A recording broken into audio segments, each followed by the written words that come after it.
కేసీఆర్ సభ కోసం జగిత్యాల గులాబీ వర్ణాన్ని సంతరించుకుంది. ఎక్కడ చూసినా పింక్ జెండాలే రెపరెపలాడుతున్నాయి. గులాబీ బాస్ కటౌట్లతో ఇవాల్టి సభ ఆసక్తి రేకెత్తిస్తోంది. చాలా కాలం తరువాత కేసీఆర్ బహిరంగ సభలో మాట్లాడనున్నారు. ఇక కాంగ్రెస్తో 4 దశాబ్దాల సుదీర్ఘ రాజకీయ బంధాన్ని తెంచుకుని గులాబీ కండువా కప్పుకుంటున్నారు జీవన్ రెడ్డి. ఈ క్రమంలో జగిత్యాల సభ ప్రత్యేక ఆకర్షణగా నిలుస్తోంది. సుమారు 1,00,000 మందితో సభ, అందుకు తగ్గ భారీ ఏర్పాట్లు. అధికార కాంగ్రెస్ 2.5 ఏళ్ల పాలనపై కేసీఆర్ మార్క్ కమెంట్స్. 40 ఏళ్ల రాజకీయ బంధాన్ని కాంగ్రెస్ తో తెంచుకుని జీవన్ రెడ్డి కారెక్కడం, ఎవరిని కదిపినా జగిత్యాల వైపేనంటూ దారి పట్టడం. ఇవన్నీ చూస్తూ ఉంటే జగిత్యాల బీఆర్ఎస్ సభ కంటే ముందే కావలసిన మైలేజ్ ను సంపాదించుకుంది. ఇక సభలో కేసీఆర్ ఏం మాట్లాడతారన్నది ఆసక్తికరం కాగా, సభ కోసం కావలసిన అన్ని ఏర్పాట్లను బీఆర్ఎస్ నేతలు ఇప్పటికే పూర్తి చేశారు. జగిత్యాల పాత బస్టాండ్ గ్రౌండ్ లో ఏర్పాటు చేసిన సభకు వచ్చేవారు సభాస్థలికి రీచ్ కాలేకపోయినా సభలో ఏం జరుగుతుందో ప్రత్యక్షంగా వీక్షించేందుకు దారి పొడవునా భారీ ఎల్ఈడి స్క్రీన్లను ఏర్పాటు చేశారు. కొత్త బస్టాండ్, పాత బస్టాండ్, మంచినీళ్ల బావి, టవర్ సర్కిల్, ఇలా ప్రధాన కూడళ్లన్నీ ఇప్పుడు ఎల్ఈడి స్క్రీన్లు, గులాబీ జెండాలతో పింక్ సిటీగా మారిపోయాయి.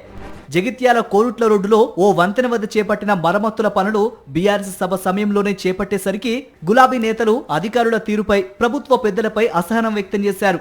అది కాస్త రాజకీయ అంశంగా మారడంతో మంత్రి అడ్లూరి వెంటనే తాత్కాలికంగా రాకపోకలు జరిగేటట్టు చేయాలని, సభకు ఎలాంటి ఆటంకాలు కల్పించొద్దని ఆదేశించారు. సభ అనుమతులు, రోడ్ల మరమ్మతుల విషయంలో ప్రతిపక్ష బీఆర్ఎస్ అధికార కాంగ్రెస్ ను టార్గెట్ చేసే లోపే ప్రభుత్వ పెద్దలు స్పందించి వ్యూహాత్మకంగా వ్యవహరించడం ఇప్పుడు జగిత్యాలలో చర్చనీయాంశంగా మారింది. 2.5 ఏళ్ల ప్రభుత్వ పాలనతో పాటు జీవన్ రెడ్డి కాంగ్రెస్ ను వీడటం, కాంగ్రెస్ పార్టీలో జరుగుతున్న కొత్త రాజకీయ పరిణామాలపైన కేసీఆర్ మాట్లాడతారనే చర్చ నడుస్తోంది. మరోవైపు ఇవాళే ముఖ్యమంత్రి రేవంత్ రెడ్డి కాళేశ్వరం ప్రాజెక్టు పర్యటన పెట్టుకోవడంతో ఆ ప్రభావం కూడా కేసీఆర్ సభలో కనిపించనుంది. కేసీఆర్ ప్రసంగంలో ఆ అంశానికి సంబంధించిన చురకలు తప్పనిసరి అంటున్నారు. జగిత్యాల సభ కోసం ఓవైపు భారీ ఏర్పాట్లు చేయగా జన సమీకరణ, ఇతర ఏర్పాట్ల కోసం 5 ఇన్ఛార్జీలను నియమించి పూర్తి స్థాయిలో పర్యవేక్షిస్తున్నారు అధికారులు. ట్రాఫిక్ మళ్లింపు విషయంలో ఎలాంటి చర్యలు చేపడతారన్నది ప్రాధాన్యత సంతరించుకుంది.